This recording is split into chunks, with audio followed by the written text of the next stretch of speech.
बिस्मिल्लाहिर्रहमानिर्रहीम। आज हम जिस टॉपिक पे बात करेंगे वो है कॉजेज क्या है वाटर पोल्यूशन की पहले, और फिर उसके बाद उसके इफेक्ट क्या हैं डिफरेंट लैंड और एक्वेटिक ऑर्गेनिजम्स पर।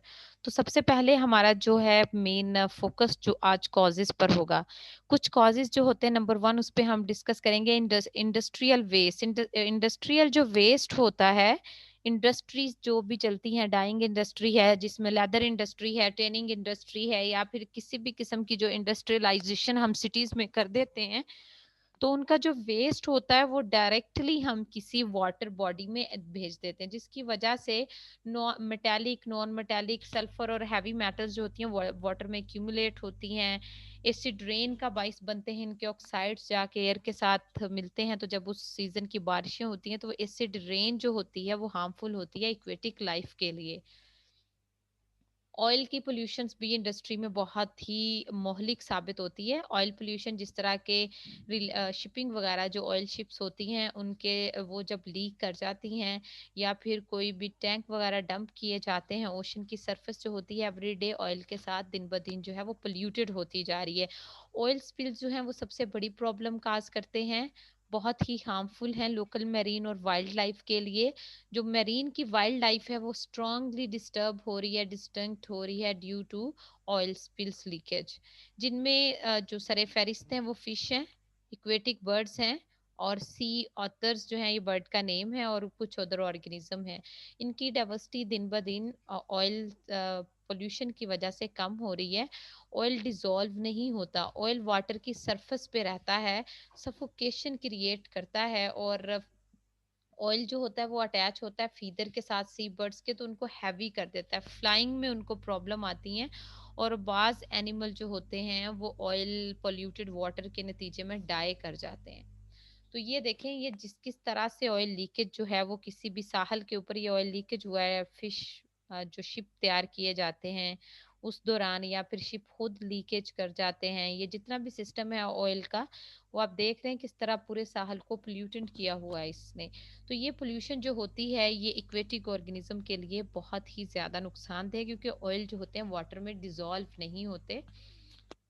जिस तरह से ये देखें, ये शिप है, इसकी वजह से, लीकेज की वजह से ये सारे का सारा ऑयल जो है वो समंदर के पानी का हिस्सा बन रहा है, और इसकी वजह से लाइट पेंट्रेशन में भी प्रॉब्लम होती है, न्यूट्रिएंट्स के डिजोल्व होने में भी प्रॉब्लम होती है, यूट्रोफिकेशन भी हो सकती है, अंडरग्राउंड जो इन वाटर बॉटम है उसके ऑर्गेनिज्म के लिए भी थ्रेट कॉज करता है। तो वाटर पोल्यूशन जो इंडस्ट्री की वजह से या ऑयल स्पिल्स की वजह से होती है, ये डायरेक्टली जो है वो इक्वेटिक ऑर्गेनिजम्स को हार्म पहुंचाती है। तो नेक्स्ट हम पॉइंट को डिस्कस करते हैं।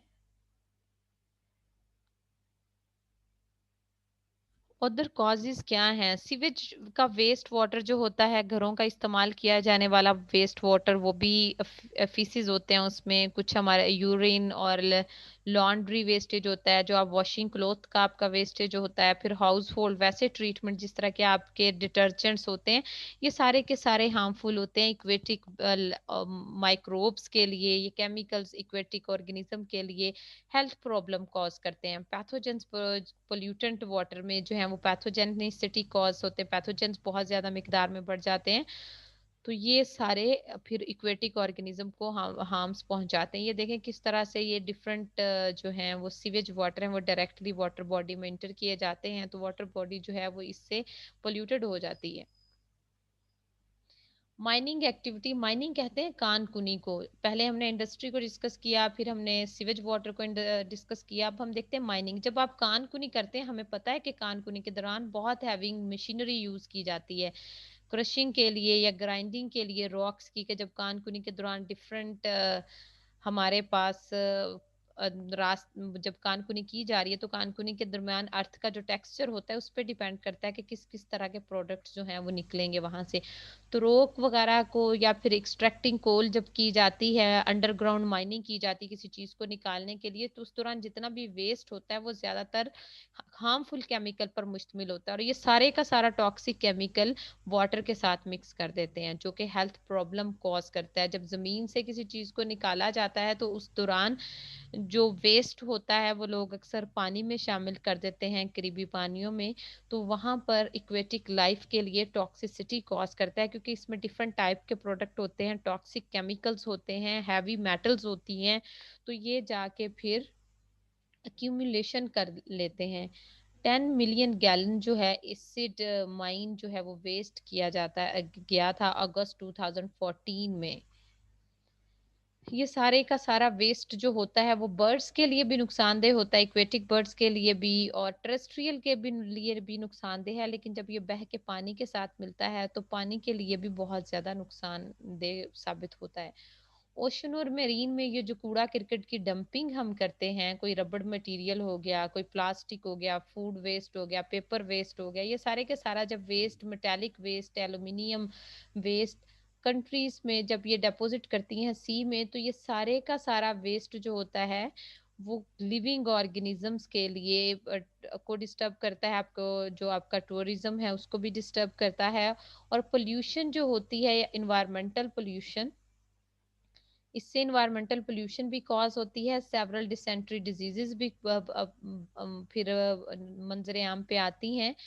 तो पोल्यूशन जो है वो सफोकेशन कॉज करती है, सफोकेशन के नतीजे में डिजॉल्व ऑक्सीजन की मिकदार कम हो जाती है, या फिर फोटोसिंथेटिक का प्रोसेस डिस्टर्ब होता है एक्वेटिक ऑर्गेनिज्म के लिए, तो ये उनकी डेथ का बाइस बनते हैं।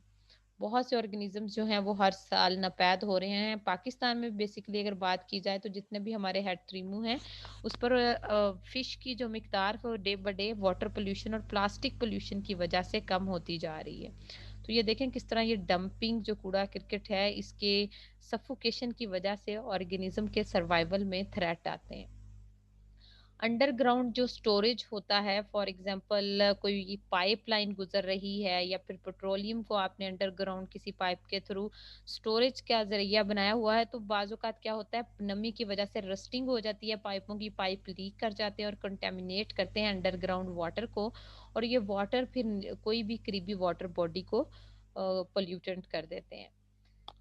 इफेक्ट क्या है, ये तो आपने कॉजेज पढ़ी है, इंडस्ट्री की कॉजेज पढ़ी, सिवेज की कॉजेज पढ़ी, ऑयल स्पिल्स के कॉजेज पढ़े, जो फिर डंपिंग हम करते हैं उसके आपने कॉजेज पढ़े, माइनिंग जो है वो किस तरह से वाटर पोल्यूशन कॉज करती है।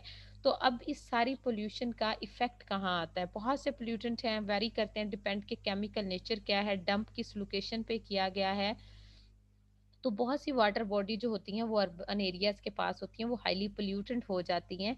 गार्बेज भी डंप किया जाता है, डेंजरस केमिकल इलीगली डंपिंग की जाती है, अब इलीगली मैन्युफैक्चरिंग इंडस्ट्रीज बना ली जाती हैं जहां पे उनको इजाजत नहीं होती, हेल्थ सेंटर, स्कूल्स और मार्केट वगैरह के पास जब डंपिंग की जाती है, तो ये सारी की सारी चीजें हैं थ्रेट कॉज करती हैं, इससे इक्वेटिक ऑर्गेनिज्म की डेथ हो जाती है। मेन प्रॉब्लम ये है कि वाटर पोल्यूशन जो होती है उस पे इक्वेटिक लाइफ डिपेंड करी है वाटर पे, जब वाटर ही पोल्यूटेंट हो जाता है तो फिर इक्वेटिक बॉडीज जो होती हैं उसमें इक्वेटिक लाइफ में जो सबसे ज्यादा इफेक्ट होने वाली है उनमें dead fishes, crabs, birds, seagulls, dolphins, and many other animals often wind up on beaches killed by the pollutants in their habitats. तो अपने ही इलाके में, अपने ही हैबिटेट में, अपने ही लिविंग इन्वायरमेंट में जस्ट बिकॉज ऑफ पोल्यूशन बहुत सी स्पीशीज जो हैं वो दिन ब दिन नमपैद होती जा रही हैं। अब मेजर फिशेस जो हैं वो अप्रोक्सीमेटली तो अब दिखने को ही नहीं मिलती। पाकिस्तान की जो स्पीशीज का कल्चर है वो दिन ब दिन खत्म होता जा रहा है। तो किस तरह से देखें ये साहली पोल्यूशन के बाइस ये डाइवर्सिटी जो है वो हमारी दिन ब दिन तबाह होती जा रही है। पोल्यूशन के नतीजे में इस कदर जब ऑर्गेनिज्म मरना शुरू हो जाता है तो वो नपैद हो जाते हैं। जब कोई ऑर्गेनिज्म की डेथ होती है तो पूरी की पूरी फूड चेन डिस्टर्ब होती है। वो फूड चेन में कहीं ना कोई हैसियत रखते हैं ऑर्गेनिज्म। तो इसके बाद इनका डेड मटेरियल और सफोकेशन कॉज कर देता है। तो वाटर की जो हेल्थ है, हेल्थ कंडीशन है, वो दिन ब दिन पोल्यूशन की वजह से डाउन जाना शुरू हो जाती हैं।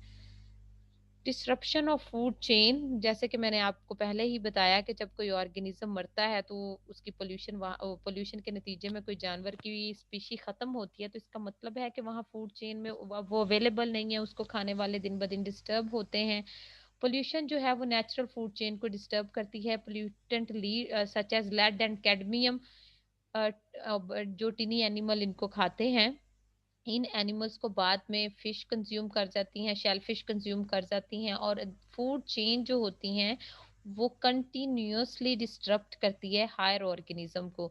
जिस तरह के लिटिल फिशेस ईट करती हैं टिनी ऑर्गेनिक पार्टिकल्स को, बिग फिशेस ईट करती हैं टिनी फिशेस को। अगर टिनी फिश मर जाती है तो उस पर कॉर्निवोरस फिश जो डिपेंड करी होती है वो भी मर जाती है, और आ जाके शॉर्टेज जो होता है वो जो ह्यूमंस हैं उनके लिए फिश की फूड का स्टोरेज कम हो जाता है, शॉर्टेज हो जाता है। तो दिन ब दिन इक्वेटिक लाइफ भी डिस्टर्ब होती है और टेरेस्ट्रियल लाइफ भी डिस्टर्ब होती है। अब जो फिशेस मर जाती हैं, इनको जो बर्ड्स खाते हैं या कोई और अदर ऑर्गेनिज्म खाते हैं तो उनमें भी टॉक्सिसिटी चली जाती है।